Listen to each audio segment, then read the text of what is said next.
मगर्नीबाट ओली बस्नेत बन्न पुगेकी दिदीको पोस्टमा आएको फन्नी कमेन्ट पढौँ है। पशुपतिनाथले एमालेलाई भस्म पारुन्। साह्रै मिठा र भावुक कुरा गर्थी अनन्त कुहिएको एमालेकै पल्टोमा परी छ डल्ली त। गजब बेइज्जती है। धेरै चोरीबेरी गर्छ। कुन दिन महेश बस्नेतले बलात्कार अनि अलीले हत्या गर्छ अनि थाहा पाउँछ। छोरी मान्छे खुट्टा टान्ने मान्छे छोरी नै हुन्छ। लास्टमा एमाले बचाउने भनेको ज्योति मगरले नै हो, अरूबाट पार लाग्दैन। सलाम छ दिदी। नाङ्गी नाच्नेहरूलाई के को लाज, जुन पार्टीमा गए पनि एमालेमा सुहाएको छ के गएर। यसपटक अधिवेशनमा एमालेले नाङ्गो नाच देखाउन बोलाएछन् जस्तो छ नि सिमलको फेदलाई।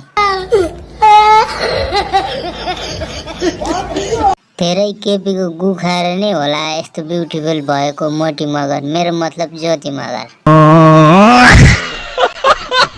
अब नाङ्गो शरीर नचल्ने भएपछि पेट पाल्ला केपी र महेशको खुट्टामा। एमालेका कार्य कुत्ताहरूसँग डराएरै होला सायद दिदीले पुरै कपडा लगाउनु भएछ। हो, आफै सतर्क हुनुपर्छ है दिदी त्यस्ता देशका धमेराहरूसँग।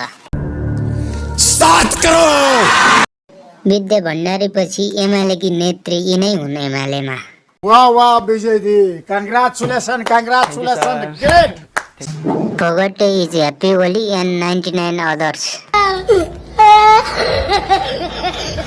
Pogate बस्नेतसँग जोडी मिल्छ।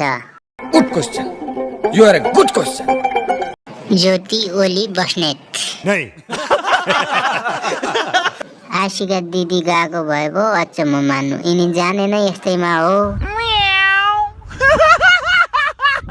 ज्योति मगरले साब्रो बजार्दैमा एमालेले जित्छ भन्ने छैन।